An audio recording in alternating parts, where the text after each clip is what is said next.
Mayor Stokes, Deputy Mayor Chalmanek, council members Lee, Robertson, and Wallace, and City Manager Miyake, thank you so much. I'm humbled and honored to be here, to be selected as a finalist for this position 5 seat. It's a privilege to be able to give you my personal statement and answers. I'm the son of Dutch immigrants who eventually made their way to the greater Seattle area. I'm a first-generation American who has lived the American experience. My parents showed me the importance of hard work, strong work ethic, and as well as dedication to family and to community. I'm the proud son of an immigrant who wants to give back to the community that's given me so much. I'm applying to the Bellevue City Council because I believe that my unique experience and perspective will serve our city well as we face current and opportunities and challenges. I'm applying to the City Council because I believe in what I call the Bellevue way. A proactive, pragmatic, and sensible approach to the issues that face our city with essential and substantial citizen involvement and input. I've lived in Bellevue for 15 years. I'm married to an amazing wife, and with our 2-year-old, we live in the Lake Hills area, an area that's not had a direct voice since the departure of Claudia Belducci. I proudly serve on the Parks and Community Services Board for the City of Bellevue. I'm a community volunteer who has volunteered on numerous nonprofits, including LifeWire, which is a domestic violence survivors advocacy organization, the Bellevue Chamber of Commerce, the Sophia Way, which is a nonprofit that assists women who are experiencing homelessness, the Lake Hills Neighborhood Association, and many more. I'm a businessman in the technology sector who wants to see Bellevue's economy continue to grow and thrive.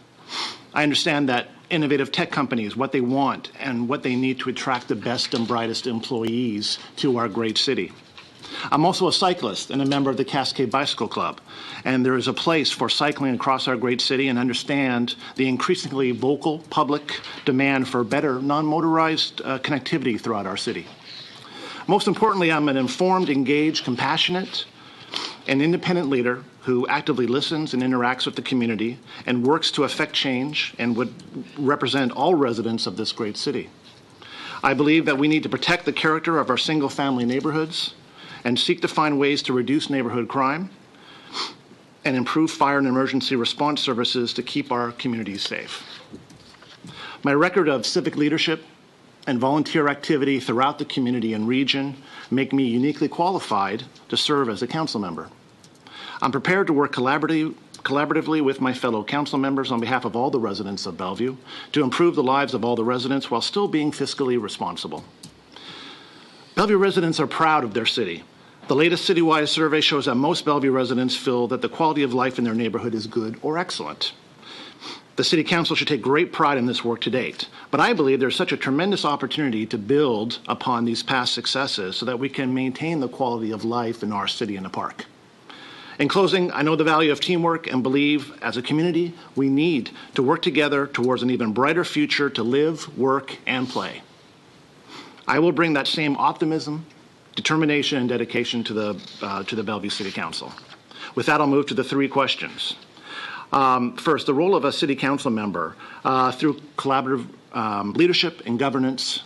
A city council member should provide a high-level strategic approach that meets the needs of a growing, dynamic community. He or she should support the city's mission and help guide the city per the council vision. The council members should focus on strategic, policy-oriented. It is not operational. That we can rely on the great city staff that we have here in the city of Bellevue. City council members' primary responsibilities are to set the overall direction and goal for the municipality and then monitor the results in terms of implementation, in terms of success, and in some cases, the return on investment. The tools for setting these directions and goals are the major strategic plans. Council members must adequately prepare for the issues at hand before discussing or setting a strategic vision while also building consensus. Working effectively with city staff should always seek input from all appropriate stakeholders and, of course, the most important stakeholder of all, the residents of Bellevue. My leadership style is listening intently, caring deeply for the residents of the city. I believe that has prepared me well for the role of council member. Next question about the council vision. What excites me most and what do I think will be the hardest to implement? What excites me the most is the multi-module solution to reducing traffic congestion, not just downtown, but in the neighborhoods as well.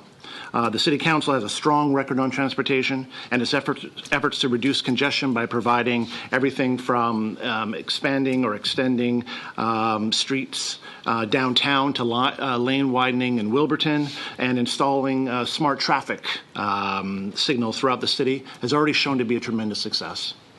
Collaboration with WSDOT to improve congestion relief on 405 and 520. The great collaboration with Sound Transit and the $1.3 billion investment to bring light rail to Bellevue. The Council sustained a commitment to transportation by investing over $200 million beginning in 2015 through 2021.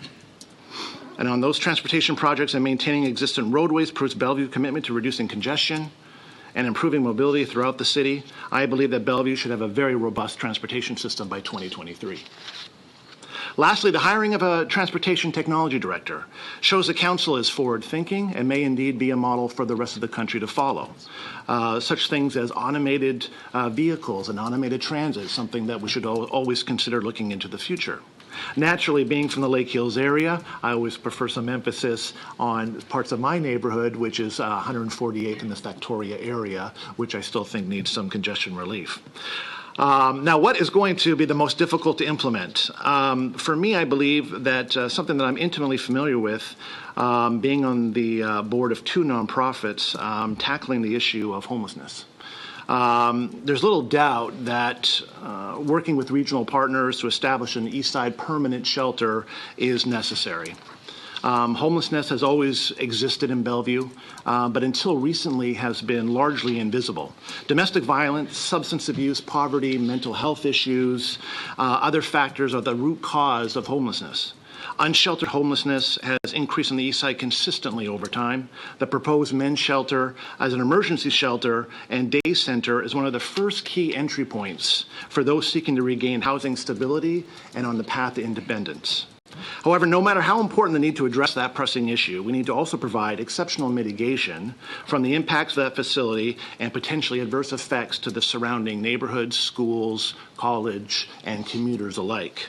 The Bellevue Police Department has already done an amazing job analyzing that impact of a permanent men's shelter, but perhaps more outreach and citizen involvement may be required before determining a final location. Moving to my last question, the top three issues as I see it affecting the city and how I might address them. One that I've already touched on, traffic congestion. Ensuring our citizens can get to work and pick up their children on a reasonable time has to remain a top priority. The passing of the Bellevue Transportation Levy will go a long way in addressing some of these issues in terms of traffic and congestion. However, I believe that we need to hit the ground running and seek to implement these improvements as quickly as possible so that the public can start to see and feel congestion relief. I also believe we could immediately add more public transportation options, including new bus routes, increase bus service on existing bus routes to reduce congestion, and prevent cut-through traffic, which clogs up neighborhood streets. I'm also for expanding bicycle and walking paths so that residents can get around the city safely. Next issue, homelessness, affordable housing. Again, I've touched on this shortly, but I believe that we must care for the well-being of our most vulnerable citizens. I will work with my fellow council members to ensure that we ensure a permanent men's shelter and support a broad range of affordable housing options so more families and seniors can call Bellevue home. However, those solutions need to fit, again, what I call the Bellevue way and not simply mirror what other cities have attempted to do to address the issue. No matter the location of the permanent shelter, we have an obligation to help men or anyone in the Bellevue area to find a safe and consistent location that they can call home to address their needs before setting them on a path of affordable housing and independence. Lastly, keeping Bellevue safe. Bellevue is growing very quickly. We all know this. With that growth, we've seen an increase in property crimes and has impacted our neighborhoods and businesses alike. I would address this issue by working to maintain and enhance additional programs to reduce neighborhood crimes and further invest in the effectiveness of our police department. I would also make sure that all districts in the city, not just downtown, have all the necessary equipment and resources to ensure the fire and emergency response services are adequately equipped to keep our neighborhoods safe. Now that Prop 1 has passed, let's hit the ground running. Let's build that new downtown fire station and start staffing immediately, and provide not only the downtown core, but the entire city with a level of emergency services that they deserve. However, we need to achieve the delicate balance of also protecting the neighborhood surrounding the fire station from any undue noise or affecting property values. And I'm just Thank you very over much. 10 minutes. Thank you so much for your time. It's an honor to be here. Thank you. Thank you.